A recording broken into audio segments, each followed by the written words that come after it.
Um míssil disparado pelo Iraque cai em territórios árabes ocupados por Israel. O primeiro-ministro de Israel faz uma ameaça de morte a Saddam Hussein. A guerra no Golfo adia o encontro entre os dois homens mais poderosos do mundo. O Irã pede ao mundo ajuda urgente para deter a mancha negra de 90 quilômetros no Mar do Golfo. Os aliados lançam uma ponte aérea ecológica para combater a catástrofe no mar.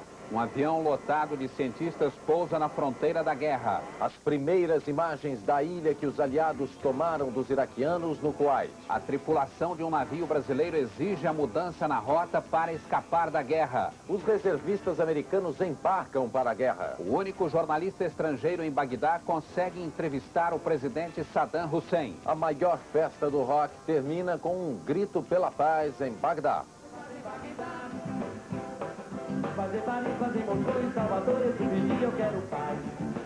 Nossos repórteres dão ao vivo as últimas notícias da guerra. O Jornal Nacional começa agora.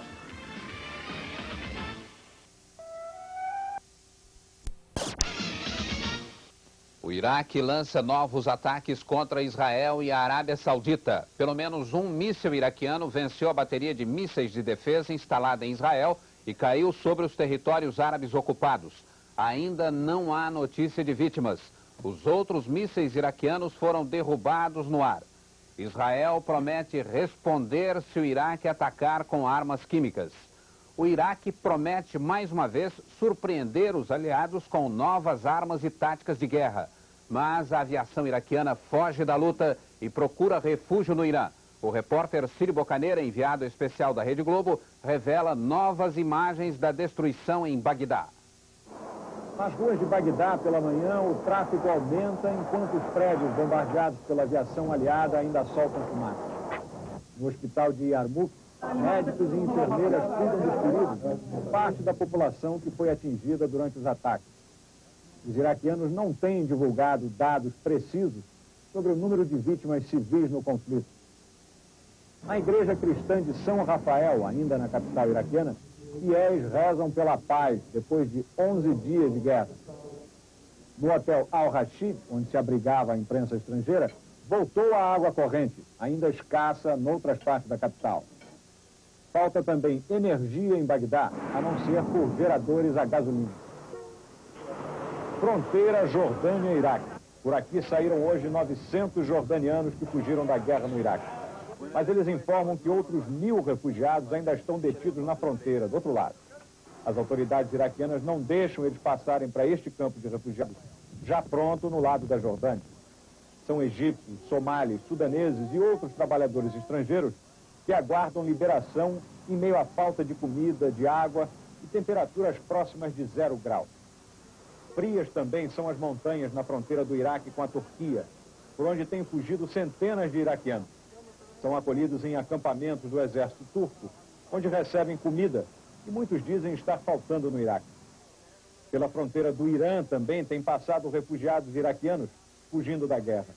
Segundo o governo de Teherã, 36 iraquianos já pediram asilo. É também pela fronteira do Irã que vem acontecendo o mais novo mistério dessa guerra.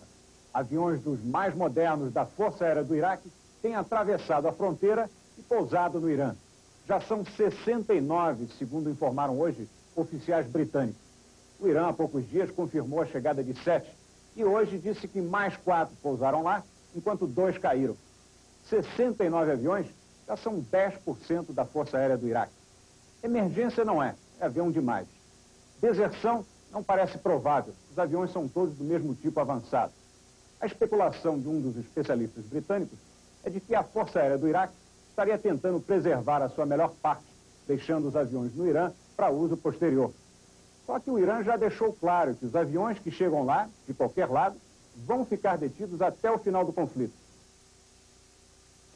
A resistência do Iraque é muito maior do que o governo dos Estados Unidos divulga. A denúncia é do jornal The Washington Post. O jornal garante hoje que a maioria dos aeroportos e bases de mísseis do Iraque está funcionando e que o Iraque ainda pode produzir armas químicas. O Pentágono divulgou as primeiras imagens da liberação da ilha de Qura, no litoral do Kuwait. Foi o primeiro pedaço de território do Kuwait em que a bandeira do Iraque foi substituída pelas bandeiras dos Estados Unidos e do Kuwait. Em Washington, o presidente Bush falou num congresso de emissoras de rádio e televisão religiosas e disse que Saddam Hussein estava tentando transformar essa guerra numa guerra religiosa. Na verdade, segundo Bush, essa não é uma guerra cristã, judaico-muçulmana. Essa é uma guerra justa. E o Pentágono continuou dando poucas informações sobre o andamento da guerra. Mas um repórter do respeitado jornal Washington Post mostrou hoje que o Pentágono está dando não só poucas informações, mas também informações erradas. Ele é Bob Woodward, um dos repórteres que denunciaram o escândalo de Watergate, que provocou a renúncia do presidente Nixon. Isso deu até um filme, Os Homens do Presidente, em que Robert Redford fazia o papel dele. Woodward mostrou que, apesar dos bombardeios maciços, 65% das pistas dos aeroportos do Iraque estão funcionando. O Pentágono tinha dito que 100% dos aeroportos tinham sido, entre aspas, neutralizados. Woodward diz que apenas 8 das plataformas fixas de lançamento de mísseis Scud foram destruídas. O Iraque tem 30 plataformas fixas, fora as plataformas móveis. A reportagem diz que, apesar de todo o bombardeio aliado, Saddam Hussein preservou 20% de seu sistema de radares e ainda é capaz de manter uma comunicação razoável com todas as tropas. A Força Aérea Aliada não conseguiu desmontar um sistema de comunicação com bases móveis. É um dos mais modernos sistemas de comunicação do mundo, diz a reportagem. O Woodward também mostra que Saddam Hussein tem contingentes especiais que reconstroem com rapidez pistas de aeroportos e estradas. Os aliados são obrigados a atingir 2 vezes o mesmo alvo. A capacidade de recuperação do Iraque não deveria surpreender ninguém. Saddam Hussein teve tempo e dinheiro suficientes para se preparar para uma guerra demorada contra um inimigo muito mais forte. A grande surpresa do dia foi essa reportagem do Washington Post. Essa foi a primeira bomba que caiu aqui nos Estados Unidos desde o início da guerra. Vamos agora aos nossos correspondentes no Oriente Médio e nos Estados Unidos. De Nova York, fala ao vivo o repórter Paulo Henrique Amorim. Sérgio, a segunda bomba do dia foi a entrevista que Saddam Hussein acabou de dar ao correspondente da rede CNN, Peter Arnett. A entrevista de 1h30 foi dada numa casa comum de um bairro residencial perto de Bagdá. O repórter não sabe exatamente onde foi, mas não percebeu nenhuma proteção especial. A verdade é que, debaixo de tanto bombardeio, conseguir dar uma entrevista a uma televisão americana é um gesto de desafio de Saddam Hussein. Ele acabou de mandar um outro míssil contra Israel. O que aconteceu aí, Dornelles? Olha, Paulo Henrique, essa foi mais uma noite de sirenes aqui em Jerusalém. E nós acabamos de receber a confirmação de que o míssil iraquiano caiu mesmo dentro dos territórios ocupados. São imagens que vocês vão ver agora.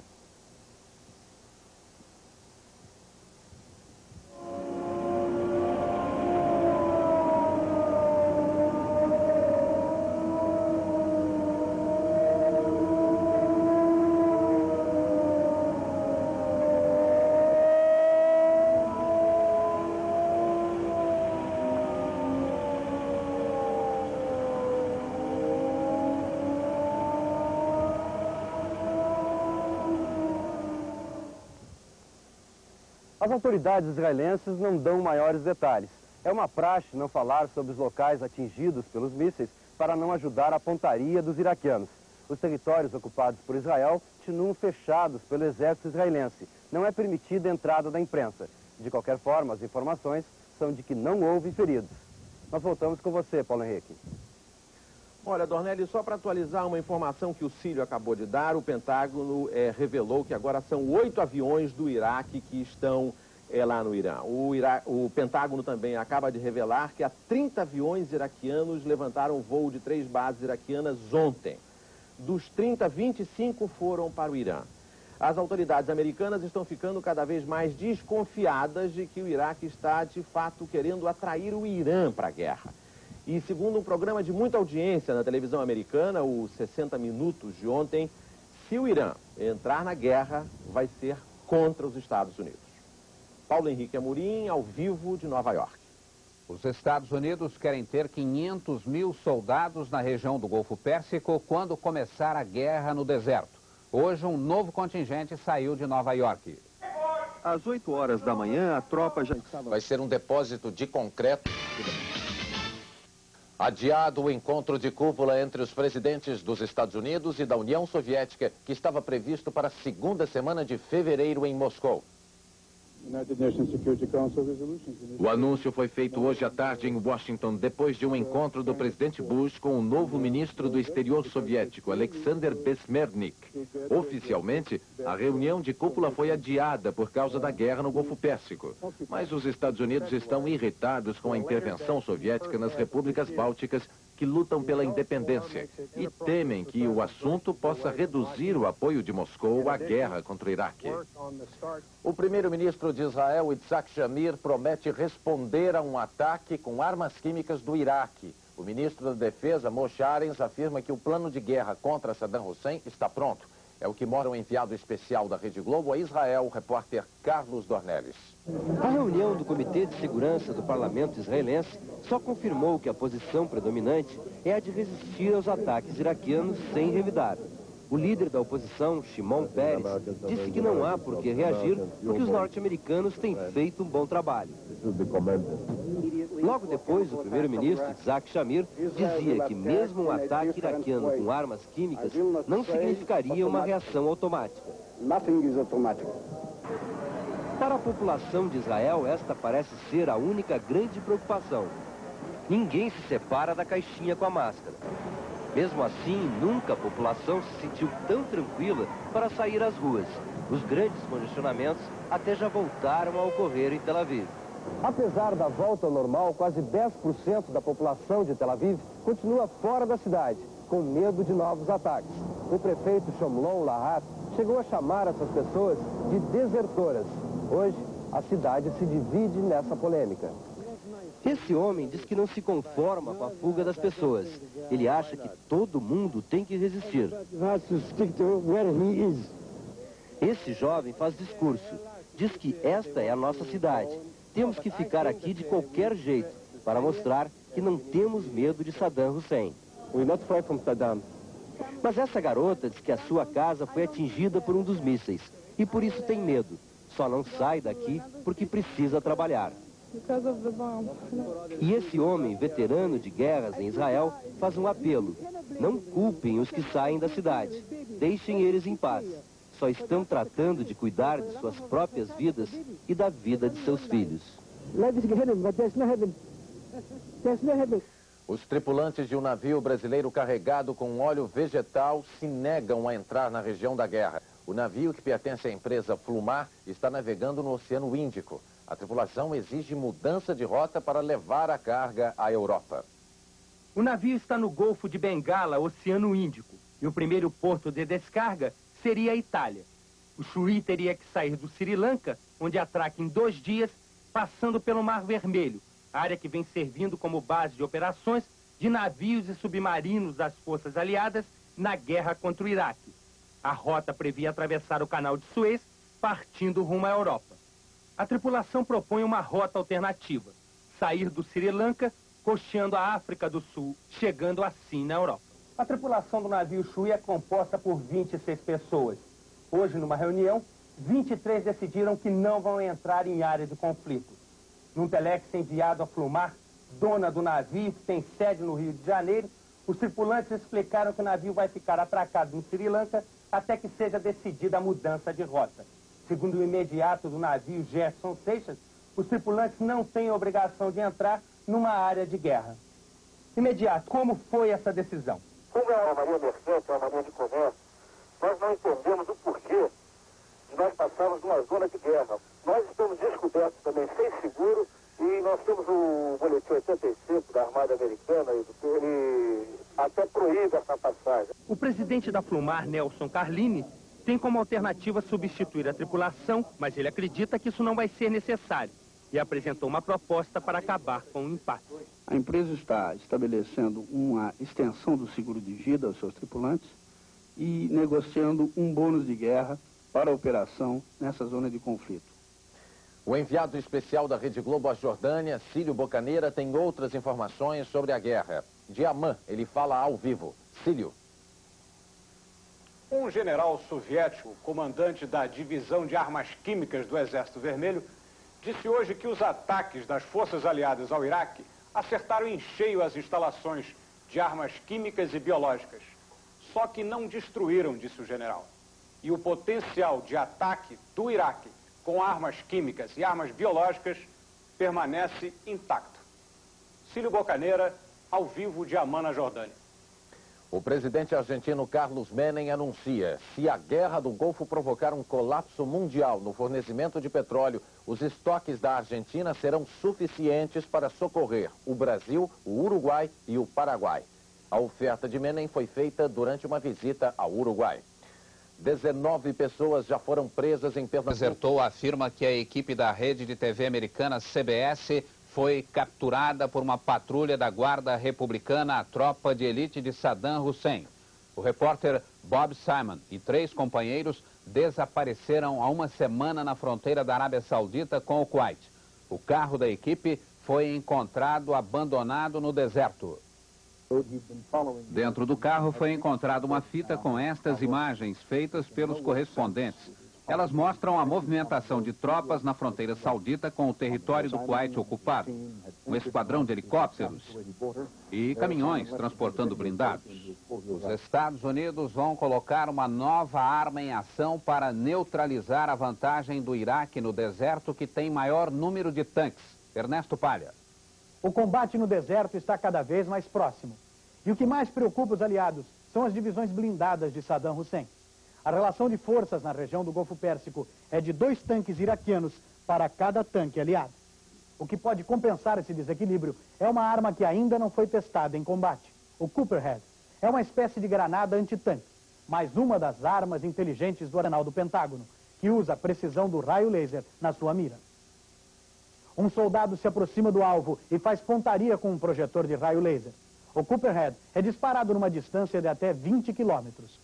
Ele tem um sensor na ponta que procura o alvo indicado pelo projetor de raio laser até destruí-lo. Cada tiro de Copperhead custa $200 mil, mais de 40 milhões de cruzeiros. O Copperhead é uma arma convencional, mas o presidente Saddam Hussein ameaça agora lançar armas não convencionais contra os inimigos. O arsenal do Iraque dispõe de armas químicas. São bombas de gás que já foram usadas pelo Iraque durante a guerra contra o Irã, deixando um rastro de morte entre a população civil. O gás dos nervos, o tabum, foi usado pelo Iraque contra civis no Irã. Ele atinge o sistema nervoso e mata por asfixia. O gás mostarda, derivado do enxofre, corrói a pele, as mucosas e os pulmões. A morte é lenta e dolorosa. 900 curdos que se rebelaram contra Saddam Hussein no norte do Iraque morreram assim. Nas 2 vezes, o Iraque lançou essas bombas de avião.